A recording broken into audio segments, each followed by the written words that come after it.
Diulang lagi? Diulang lagi nggak? Diulang lagi nggak?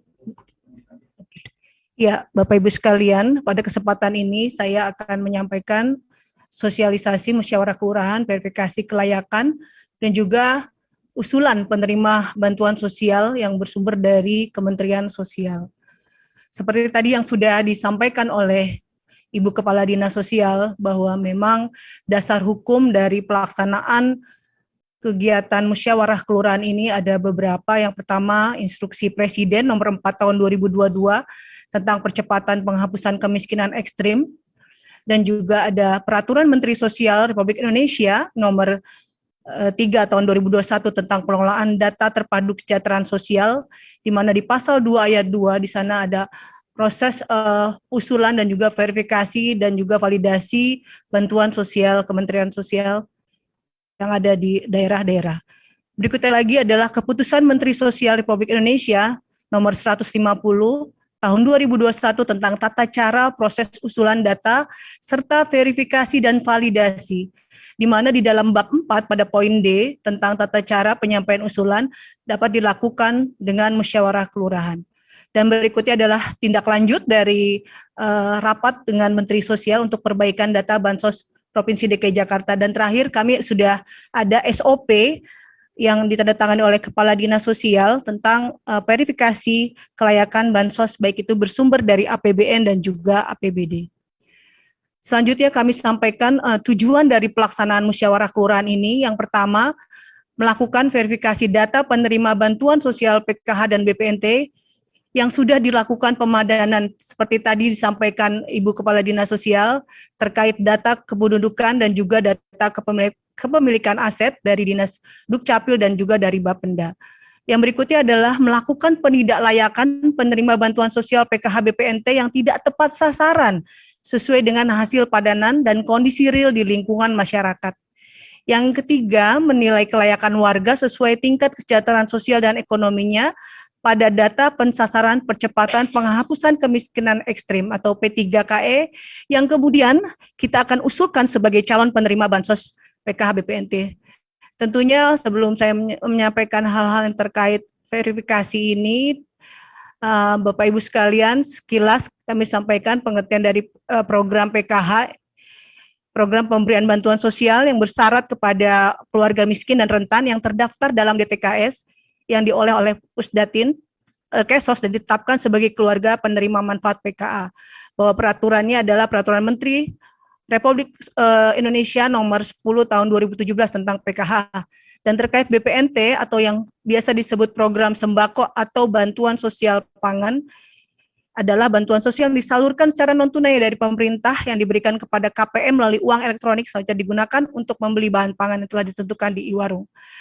Ini adalah Peraturan Menteri Sosial nomor 20 tahun 2019 tentang pelaksanaan program sembako.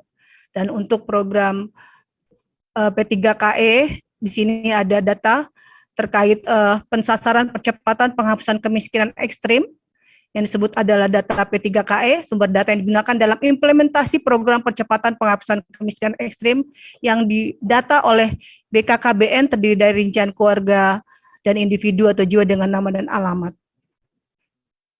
Selanjutnya, kami akan sampaikan terkait data verifikasi kelayakan dan usulan penerima bansos yang memang ini terdiri dari data yang kita sudah petik dari 6NG yang dikelola oleh Pusdatin Kesos Kementerian Sosial.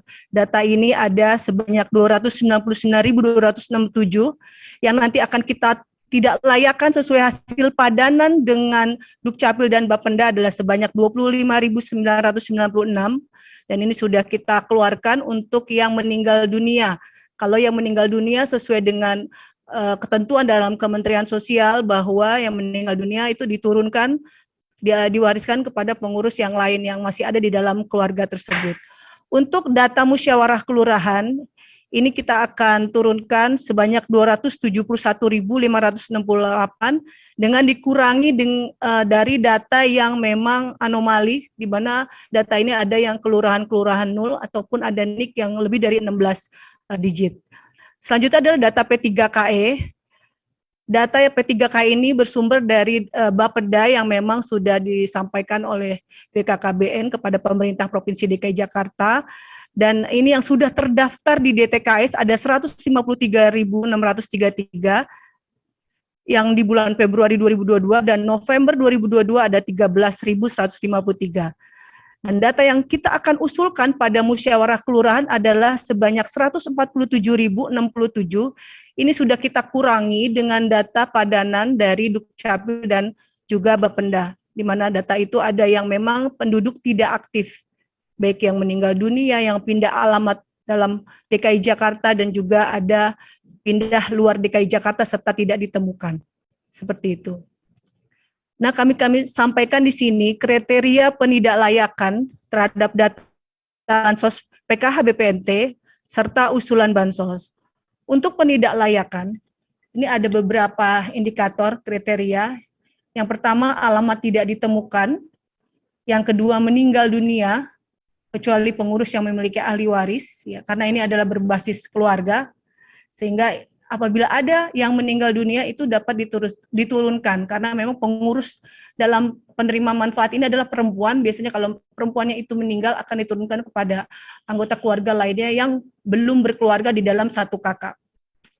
Ketiga, memiliki pekerjaan sebagai pegawai negeri sipil atau Tentara Nasional Indonesia, Kepolisian Republik Indonesia, ataupun aparatur negara lainnya.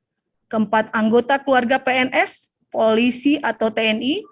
5, dianggap atau dinilai sudah mampu dan atau tidak memenuhi kriteria sesuai dengan pedoman umum setiap program yang didapatkan. Yang keenam adalah pensiunan PNS, polisi, dan juga TNI. Nah, ini untuk penidaklayakan. Izin Bupati untuk yang usulan, ini kita akan usulkan dari DTKS yang bersumber dari data P3KE di desil 1 persentil 1 sampai 5. Yang berikutnya, belum terdaftar sebagai penerima atau calon penerima program bantuan sosial yang diusulkan untuk usulan. Ketiga, data kependudukannya padan 100% dengan data Direktorat Jenderal Kependudukan dan Catatan Sipil Kementerian Dalam Negeri pada kolom atribut kependudukan 15 variabel. Yang berikutnya, yang keempat, data kependudukannya paling sedikit 80% padan dengan data Direktorat Jenderal Kependudukan dan Catatan Sipil Kementerian Dalam Negeri untuk kolom alamat.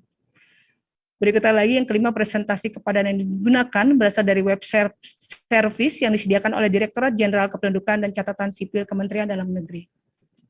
Berikut kami akan juga sampaikan jenis dan jumlah data muskel untuk data penidaklayakan yang akan kita lakukan besok di tanggal 14 Februari. Ini karena datanya sudah kita tahu dan ini sudah hasil padanan, sehingga besok di tanggal 14 kita akan melakukan injek di 6NG. Dan untuk data penilaian kelayakan yang akan dimuskelkan ini adalah sebanyak 271.568. Ini merupakan hasil petikan pada 6NG yang SP2D dan salur, serta dipadankan dengan Dukcapil serta Bapenda. Untuk usulannya, tadi sudah disampaikan 147.067, dipadankan dengan DTKS Februari dan November, serta padanan Dukcapil dan juga Bapenda. Kami sampaikan terkait timeline, untuk verifikasi kelayakan penerima Bansos PKH BPNT, ini dimulai hari ini, Bapak Ibu sekalian, di tanggal 13 Februari untuk sosialisasi musyawarah kelurahan, dan di tanggal 14 sampai 15 Februari, ini kita akan sampaikan pre-list data kepada kelurahan-kelurahan melalui para pendamsos kami yang ada di tingkat kelurahan, serta dilakukannya pramusyawarah kelurahan di tingkat RT RW. Karena untuk pelaksanaan musyawarah kelurahan ini harus diketahui dulu oleh jajaran pengurus RT RW yang nantinya diharapkan bisa menghadirkan dasawisma di lingkungan setempat dan juga kader-kader lainnya yang ada di RT RW-nya masing-masing. Berikutnya di tanggal 16 sampai 18 Februari 2023, pelaksanaan musyawarah kelurahan verifikasi kelayakan dan juga pengusulan penerima bansos sebanyak 271.568. Di tanggal 19 Februari tahun 2023, kita berharap unsur kelurahan dapat memberikan data balikan, feedback data terhadap hasil musyawarah kelurahan berupa SPTJM dan juga berita acara dari kelurahan. Tanggal 20 Februari pengolahan data 21 Februari sampai 24 Februari penindaklanjutan data penerima Bansos PKH hasil muskel pada 6NG atau Sistem Informasi Kesejahteraan Sosial Next Generation yang merupakan sistemnya Kementerian Sosial, dan di tanggal 24 sampai 26 Februari finalisasi dan pengesahan penindaklanjutan PKH BPNT oleh Wali Kota, Bupati pada 6NG. Kami mohon dukungan dari unsur Wali Kota dan Bupati untuk dapat memberikan surat pengesahan ini, dan nanti kita akan upload suratnya di 6NG tersebut. Berikutnya lagi adalah timeline usulan penerima bantuan sosial PKH BPNT, karena memang usulan ini tidak serta-merta langsung bisa kita masukkan ke dalam 6NG. Usulan ini ada syaratnya, Bapak Ibu sekalian, harus dilakukan verifikasi terhadap kelengkapan variabel foto KTP dan juga foto rumah. Ya, jadi sebanyak 147.000 hasil yang memang sudah dilakukan sebagai hasil musyawarah kelurahan tadi, kita akan cek ulang di lapangan dengan dilengkapi foto KTP dan juga foto rumah. Berikutnya lagi di tanggal 13 dan 14 Maret, itu kita lakukan pengolahan data. Di tanggal 15 sampai 19 Maret dilakukan penguploadan data hasil dari verifikasi foto KTP dan foto rumah usulan data yang bersumber dari P3KE tadi. Dan di tanggal 20 sampai 22 Maret 2023 adalah finalisasi serta pengesahan data usulan bansos oleh Wali Kota, Bupati pada 6NG. Kami sampaikan di sini sesuai keputusan Menteri Sosial tentang usulan dan verifikasi validasi data. Timeline verifikasi pada 6NG itu dimulai setiap tanggal 14 sampai H-1 bulan berjalan. Untuk usulan penerima bansos itu di tanggal 15 sampai H-5 di bulan berjalan. Demikian.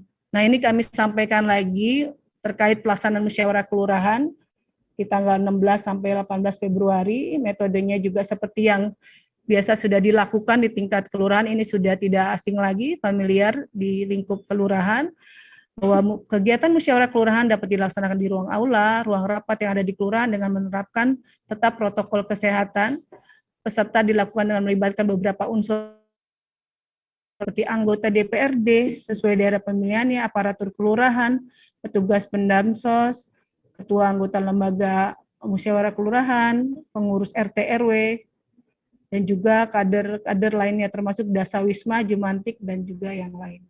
Sarana prasarana tentunya ruangan dilengkapi laptop, kabel, sound system, meja, kursi, proyektor. Ini peserta musyawarah kelurahan yang kita harapkan hadir pada tanggal 16 sampai 18 Februari yang akan datang. Dan tata caranya kami akan sampaikan, dan setelah ini juga kami akan sampaikan ke lurah-lurah seprovinsi DKI Jakarta terkait adanya surat dari Ibu Kepala Dinas Sosial tentang pedoman musyawarah kelurahan. Di sini saya sampaikan yang pertama tata caranya pelaksanaan muskel dipastikan mengikuti protokol kesehatan, mengisi daftar hadir yang telah disiapkan, membagikan daftar nama-nama penindaklanjutan penerima PKH BPNT, penerima PKH BPNT aktif untuk dinilai kelayakannya, dan juga usulan calon penerima PKH BPNT kepada RT RW sesuai wilayah kerjanya. Yang berikutnya, lurah menjelaskan kepada peserta muskel tata cara pelaksanaan muskel, memberikan informasi bagaimana cara penindaklanjutan penerima bansos. Yang ketiga, ketua RT RW harus dapat menyampaikan, menilai dan menentukan warga masyarakat sesuai dengan keberadaan dan validitasnya. Yang keempat, ketua RT RW dapat melakukan muskel, wajib bersifat objektif, transparan, dan juga akuntabel. Dan saya berharap di sini Ketua RT membuat surat pernyataan tanggung jawab mutlak terhadap data hasil penindaklanjutan, kelayakan penerima bansos PKBPNT, dan juga penilaian usulan calon penerima PKBPNT yang ditandatangani oleh Ketua RT RW serta mengetahui lurah. Yang hasil muskel dituangkan dalam berita acara menggunakan kertas kop kelurahan dan ditandatangani dan distempel oleh lurah beserta Ketua RW tanpa coretan dan tip X. F, para peserta muskel wajib mengisi daftar hadir yang telah disiapkan oleh pihak kelurahan menggunakan kertas kop kelurahan yang ditandatangani dan distempel oleh lurah beserta Ketua RT RW tanpa coretan dan tip X. Jalannya hasil muskel dituangkan dalam notulen surat laporan pelaksanaan berita acara notulen dan daftar hadir agar menggunakan kop surat kelurahan dan ditandatangani oleh lurah atau segel yang dibubuhi stempel kelurahan. Terlampir prelis untuk data dan juga ada daftar hadir, notulen muskel, SPTJM, serta juga berita acara kelurahan, surat lurah. Dan dengan ini setelah sosialisasi kami akan sampaikan surat kepala dinas kepada lurah terkait pedoman muskel secara keseluruhan. Demikian izin Bu Kadis hal-hal yang kami sampaikan dalam kegiatan musyawarah kelurahan ini, dan kami akan buka diskusi kepada Bapak Ibu sekalian yang ingin bertanya terkait teknis pelaksanaan musyawarah kelurahan di mulai tanggal besok ya, pramuskel dan muskel. Demikian, lebih dan kurang mohon maaf. Billahi taufik wal hidayah. Wassalamualaikum warahmatullahi wabarakatuh.